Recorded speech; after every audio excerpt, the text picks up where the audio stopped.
طيب خلينا برضه نقول ان الكورونا السويدي حوالي 5 جنيه مصري عشان تبقى ايه الناس اللي عايزه تحسب بياخد كام بالمصري تحسب. مش هيحسبوا ده الايجار يا عم. ماشي يعني كده يا عم كصافي 40,000 كرون. كصافي 40,000. محتاج مثلا كعيله محتاجه 100,000 كورونا سويدي يعني نص مليون جنيه عشان يعيشوا في ممكن. انا ماشي مش صح بس القصد يعني اللي هو يعني واحد يولد من القلم فيخطفوا ابنه منه وياخدوه منه.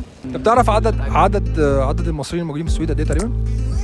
اخر مره عديت كان يا جدعان بنصور هنداس ولا مش ايه؟ فاهم انا شايفين بنصور يا جدعان فيديو. مفيش احترام للناس.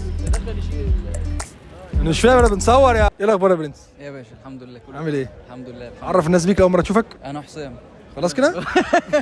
خلصت كده؟ حلو كده عليك. طب بيت البنات ده عايش فين؟ شغال ايه؟ والله عايش في السويد بقالي كام سنه كده، شغال مهندس اي انت تي. بتسالني ولا بتقول لي ايه بقالك كام سنه كده؟ بقالي كام سنه هنعرف مع بعض كمان. انا عارف انت بتقول ده تقول مكسوف ولا ايه؟ مش هنقعد نعد بقى مع الناس. تمام، اتفضل. كام سنه؟ سنتين ثلاثه. 7 سنين في السويد. وانا عارفك انت هتستهبل. ماشي 7 شغال في السويد. اي تي او اتصالات، يعني اي تي واتصالات. بس انا اصلا مدني يعني انا اسمي احمد، شغال مهندس في السويد. بقالك قد ايه في السويد؟ يعني داخل على سنه ان شاء الله. ليه السويد؟ لا هي جت كده. يعني انت طلعت من مصر على السويد كشغل؟ ان شاء الله الحمد لله. طلعت ازاي؟ شغل ما لسه يعني بالطياره. لا يعني انا هزر. يعني ازاي انا قدمت مع نفسك ولا حد جابك شغل؟ لينكد ان وطلعت عادي. الحمد لله. ليه السويد؟ ولا خليك اخترت السويد؟ والله انا اصلا جيت ادرس الاول في التشيك. تمام. وهم هناك هم في الاول قالوا لي يعني دخلوني في بروجرام كده ان انا ادرس سنه في التشيك وسنه في السويد. او انا اختارها. انا اخترت كده. كملت بقى. كملت قلت خلاص اكمل. لو سالتك رينج المرتبات في الوظيفه اللي انت شغال فيها بين كام وكام تقريبا؟ سنه خبره يعني.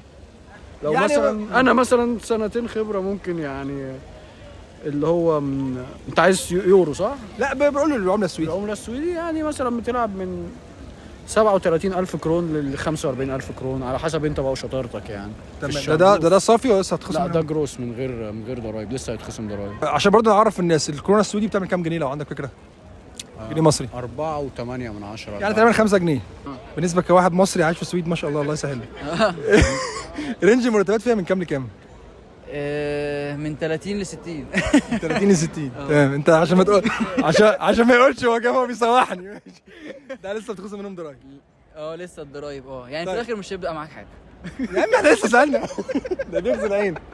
طيب بتدفع منهم ايجار قد ايه؟ هنقول ايجار 10,000 كورونا. 10,000 كورونا 1000 سويدي يورو مثلا او اكتر يعني. ايجار. ده لشخص واحد؟ لو في 2 هيدفعوا نفس الرقم يعني فما. الفلوس دي بتقضيك كعيشه في السويد ولا لا؟ بتقضيني بس لان انا عايش لوحدي يعني. انا برضو مش متزوج ولا عندي اطفال وكده، فهي بتقضيني الحمد لله. بس لو انا متزوج او عندي اطفال الموضوع يختلف كتير يعني. طيب خلينا نقول مثلا بتدفع من يعني مثلا لو قلنا متوسط 40,000 مثلا كورونا سويدي تدفع منهم ايجار قد ايه؟ ما هو لسه في ضرايب. احنا لسه هتخصم كام في المية هناك طيب؟ بيتخصم في كام في المية؟ بتاع 25% مثلا. تمام. تدفع كام كورونا سويدي ايجار تقريبا؟ ايجار يعني الافريج ممكن من 9,000 ل 13,000 كرون. ايجار ده لوحدك؟ ده لوحدي. طب لو قلنا عيله مثلا اب وام وطفلين يحتاجوا تقريبا قد ايه في السويد؟ يعني كام كورونا سويدي؟ كايجار؟ لا يعني كمبلغ عشان يعيشوا بيه. كمبلغ يعني ممكن تتكلم كصافي. انت قلت اب وام وطفل. اب وام وطفلين اللي هو متوسط العيله في مصر 4 افراد يعني. لا اعتقد كصافي 40,000 كرون كصافي. 40,000 بس طيب. ده لو الاب بس اللي بيشتغل. ما هو يعني على الاغلب لو واحد ومراته مصريه لو واحد ومراته مصريه الفلوس دي بتقضيك؟ لحد كبير بتقضيني ولو شايف لو عيله يحتاجوا فلوس قد ايه تقريبا في الشهر؟ لا لو عيله ممكن نفس الرقم يقضيهم لو 2. لا يعني خلينا مثلا نقول 2 ومعاهم طفلين يعني 4 افراد مثلا. لا بقى في الحاله دي لا لازم تشتغل هي بقى، لازم بقى ينزلها بقى تشوف اي حاجه. نزلها تعمل ايه؟ ايه نزلها؟ بنعتذر لو في اطفال بتتفرج. ايه نزلها دي؟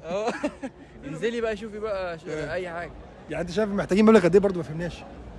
لو في عيله يبقى هي هتشتغل يعني. اضرب بقى في 2 بقى من 30 ل 60 يبقى من 60 ل 120. يعني انت مثلا كعيله محتاجه 100,000 كورونا سويدي يعني نص مليون جنيه عشان يعيشوا في ممكن يعني عيله بتعيش في السويد محتاجين حوالي 100,000 كرونه سويدي عشان يعيشوا؟ لا هيحتاجوا من 40 ل 50. والله من الجروب. في واحد خلف الكواليس بيقول 40 ل 50. عدد المصريين الموجودين في السويد قد ايه تقريبا؟ انا ما اعرفش، بس في المدينه اللي انا فيها مش كتير خالص يعني. انا قاعد في جوتنبرج، فما فيش مصريين كتير، في عرب اكتر، سوريين، فلسطينيين، بس مصريين مش كتير خالص يعني. انت بتعرف عدد المصريين الموجودين في السويد قد ايه تقريبا؟ اخر مره عديت كان تقريبا كانوا كام واحد يا قلت؟ كانوا والله 15 واحد اللي احنا اللي انا اعرفهم اصحابك بس يعني 50 مثلا ولا بس ده اللي انت تعرفه؟ ده اللي انا عديتهم بنفسي. بس لا، هم كتير، معلومة. ممكن يكونوا مثلا 1150 مثلا. ماشي، ده غير معلومه حلوه معلومه كويسه. طيب لو قلت لك قول لي ميزه وعيب بالنسبه للحياه يعني كمصريين في السويد. والله الحياه في السويد يعني انا ما اقدرش اقول السويد برضه، عشان الناس لو شافت قالت لك ده بيحكم على السويد، انا بحكم على المدينه اللي انا عايش فيها في السويد. تختلف مدينه ده اللي سمعته يعني، اللي هي جوتنبرج. هي اللي انا حاسه من خبرتي، انا بقالي سنه خبره كبيره مش قوي يعني بس من الفتره اللي انا قضيتها ان هي مثلا المدينه ديت فاميلي فريندلي اكتر يعني. ما فيهاش مثلا لو هتكون مآمن على اولادك شويه مثلا هناك، ما فيهاش مثلا نسبه الاباحيه اللي هنقول عليها زي موجوده في بلاد تانية في اوروبا يعني. تمام. في مساجد كتير. حاجه كويسه. الناس هناك بص بصراحه دي حاجه انا ما كنتش متوقعها، بس السويديين نفسهم شعب مؤدب يعني، شعب مؤدب ومحترم جدا يعني. انا ما كنتش دي الصوره اللي ما كانتش متاخده يعني، ما كانتش في بالي وانا في مصر. بس لما رحت اكتشفت حاجه غير كده تماما يعني. وهم ما عندهمش يعني، انا لحد دلوقتي بتعلم سويدي بس ده فور ماي اون نوليدج يعني. انا بتكلم انجلش، والناس هناك كلها بلا استثناء بتتكلم انجلش يعني اللغه مش مشكله، مش عائق تماما. انا مديري مثلا هو بقاله 20 سنه هناك بيتكلم انجلش. الناس ممكن سهل التعامل معاهم، مش هتلاقي العنصريه قوي في بلاد تانية يعني. مثلا المحجبات هناك مفيش اي مشاكل بتقابلهم؟ محجبات كتير قوي، في عرب، في ايرانيين، صوماليين. طب لو قلنا عيوب بالحياه في السويد مثلا بالنسبه لك او بالنسبه للمصريين؟ الجو تمام. الجو مش احسن، الجو برد خالص يعني. وده توصل لكام مثلا في الشتاء؟ الشتاء اللي فات وصلت بالنسبه لي كانت الاكستريم ماينس 18 او ماينس 20. ماشي، ده يعني 20 زياده شويه يعني 18 القليل يعني شغاله ساعات بفرق عادي ماشي بلاش من درجتين. طب في عيوب تاني بالنسبه لك؟ في عيوب يعني يمكن هم نفسهم هم شعب منغلق شويه يعني. بص هم زي ما قلت لك هم لطاف ومحترمين وكل حاجه، بس انت هتبذل مجهود عشان تبقى في السايكل بتاعتهم يعني، في السيركل بتاعتهم اقصد. ان انت عشان تبقى قريب منهم او صاحبهم او الكلام دوت مش بتيجي بالساهل يعني. انت في مصر ممكن توقف حد في الشارع، ايه يا عم رايح فين؟ ايه يا عم رايح فين وبتاع، احنا كنا لسه قاعدين كافيه صاحبنا على واحد. لا هناك الموضوع اصعب شويه، لازم تبقى والله هو الجو طول السنه ممكن يبقى مغيم شويه او ما فيش يعني شمس يعني قوي. تمام.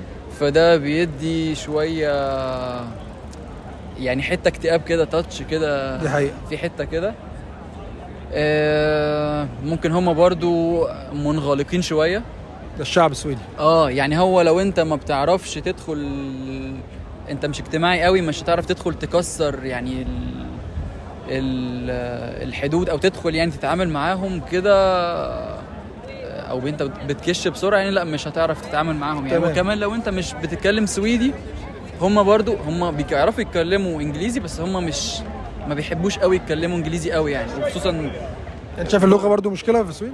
هم كلهم بيتكلموا انجليزي، بس يقول لك لا انا ما اتكلمش انجليزي قوي، مع ان هو الانجليزي بتاعه حلو يعني. تتعامل معاه. بنصور يا جدعان، بنصور. هنداس ولا ايه؟ مش فاهم انا، شايفين بنصور يا جدعان فيديو. مفيش احترام للناس. ده دخل يشيل انا مش فاهم، انا بنصور يا ريس. تعالى يا عم ارجع. ده حقوق المواطن انا مش فاهم انا ده ايه اللي بيحصل ده؟ حقوق المواطن الاوروبي اهم حاجه هنا في الاتحاد. انت ماشي، انت بتقول انت بقالك 7 سنين في السويد. ما لهمش دعوه بيا انا. لا انت بقالك 7 سنين في السويد، ليه لحد دلوقتي ما اتجوزتش؟ ايه السؤال ده؟ السؤال ده مش في المنهج. لا موجود، انا لسه مألفه دلوقتي. ده فشل منه. هو بعد الفيديو ده ان شاء الله ممكن يبقى يعني انت هل بتفكر مثلا يعني هل الجواز بالنسبه للمصريين صعب في السويد، ولا لازم مثلا تروح تتجوز من مصر وترجع؟ والله انت يعني ممكن تتجوز من مصر، ده اللي هو الاوقع يعني. تمام. ممكن تتجوز من السويد عادي برضو. لكن انا كنت قافل شويه من بعد ما خلصت دراسه. انا كنت قافل شويه، مش عايز بقى ادخل مش عايز اعرف يعني اجانب او يعني أو سويدة. يعني هو العيب منك انت او انت اللي مش حابب، ولا الموضوع اصلا، ولا الموضوع صعب انك تتجوز هناك او انك تلاقي حد لا تتجوز؟ مش صعب انت بقى، لا مش صعب يعني العيب فيك انت. في الأداء هو في الاخر كده. طب سمعت عن الموضوع اللي هم بيخطفوا الاولاد من ده انا سمعته أهاليهم؟ من وانا في مصر، وناس كتير حذرتني منه بصراحه. بس انا لما رحت هناك واتكلمت مع واحد صاحبي سويدي معايا في الشغل، هو وراني الحاجات اللي يعني لازم تتجاوزها، الخطوط الحمراء اللي لازم تعديها عشان الموضوع يوصل لكده. تمام. بس الموضوع ده بيحصل مع الناس بشكل عام ولا مع العرب بس؟ من دايرتي انا ما شفتش حاجه، يعني انا اعرف ناس كتير متجوزه ومخلفه عرب هناك. مفيش حد بيحصل. من دايرتي ما شفتش. يمكن قالوا لي ممكن يكون الموضوع اكتر شويه في ستوكهولم، ما اعرفش، بس انا من دايرتي ما شفتش حد حصل له الموضوع دوت. واللي سمعت انه حصل له، يعني لما اتحكى لي القصه، يعني لا كان في حاجات تستاهل ان هي يعني كان الطفل مثلا بيتعرض للعنف والكلام. طبعا احنا يعني ايوه بس انت بتتكلم كعنف اللي هو زي عندنا في مصر، لا، حد واحد ضرب ابنه بالقلم مش عارف ايه بتاع. ما هو ده هناك ما ينفعش، وفي مصر ما كانش صح برضه. ما هو انا ماشي مش صح، بس القصد يعني اللي هو يعني واحد ضرب ابنه بالقلم فيخطفوا ابنه منه وياخدوه منه. بيتعمل لك كيس بقى ويتحقق ويتعمل لك تعديل سلوك للاب والام لو الدنيا ما اتظبطتش، يعني بتعدي على زي ما قلت لك على ستيج كتير. مش بيروحوا ياخدوه على طول لا يعني. لا لا لا ده اللي قريته في الدستور نفسه. لا انا ما شفتش حد اتخطف بصراحه، لكن انا مش اتخطف يعني الحكومه بتيجي تاخد الاطفال. اسمع الموضوع ده. اعرف في حد كمان اعرفه شخصيا يعني مشي راح بلد تانية عشان الموضوع ده برضه. لكن انا ما دخلتش في انت اكيد ما عندكش عيال اصلا، ما انت انا اكيد ما خطفتش حد، فانا مش عارف. لكن اللي انا افهمه ان هما بيحصل حاجات مع الاب او الام او الاثنين بيعملوا حاجات معينه مع الطفل. في حد تاني بيشوف الموضوع ده بيحس بقى بيبلغ عنهم، بيقولوا لا ده انتوا لا ما شايل ابيوز او حاجه كده. لان الموضوع ده بدأ من زمان اصلا. كان في عيله كده هم مدمنين وبتاع، فهم خدوا منهم الطفله بتاعتهم. تمام. وبعد كده هم قعدوا بقى يطالبوا بالطفله ويعملوا حوارات، وفي الاخر اخدوا الطفله، والطفله ماتت بعد مش عارف كام يوم يعني. فهو الموضوع بدأ من هنا يعني. الموضوع بدأ من كده. طب لو رجع زمن بيك لورا، تختار برضه السويد ولا كنت تختار دوله ثانيه ولا تقعد في مصر؟ لا انا لا ما اقعد في مصر. لا ما كانش اوبشن. لا اقعد في مصر استخدت كده لما تقعد في مصر؟ لا ما هو مش اتخذت يعني، على حسب الظروف المعيشيه يعني برضه، فاهم يعني. مش هنتكلم في لا الحاجات والله لا مش سياسه خالص يعني، بس ماديات. انت يعني مش ماديات اكيد يعني. العيشه في اوروبا كمان يعني مصر بالنسبه لك اوبشن مش موجود في الوقت الحالي لحد بس ما المرتبات تتظبط يعني والدنيا تتحسن يعني. لا ما كنتش اقعد في مصر. ولا بتفكر ترجع لمصر؟ لا انا بفكر ارجع لمصر كده على طول يعني. لا يعني كنت تعيش مش كزيارة. لا يعني ابقى ما بين مصر والسويد او بلد تانية لكن انا ارجع مصر على طول يعني مش هعرف، ولا بعرف اقعد هنا على طول يعني. يعني بين هنا انا دايما هنا اروح كده ارجع. يعني تكمل السويد ولا ممكن تختار دوله ثالثه خالص؟ لا دولة ثالثة ما اعتقدش. ممكن بقى ايه بيسموها ايه اللي هو بيسموها ايه اللي هو ايه اسمها ايه مين هي؟ انا هجيبها. الريتايرمنت اللي هي ايه، معلش التقاعد المعاش. نقعد ممكن نتقاعد. طبعا واضح ان الثقافه والفلوس ثقافه اجنبي. مفيش عربي خالص. مدارس تمام. شكرا. استنى انت تنهي معايا ليه؟ لا خلاص كفايه كده. شكرا حبيبي، ربنا يخليك.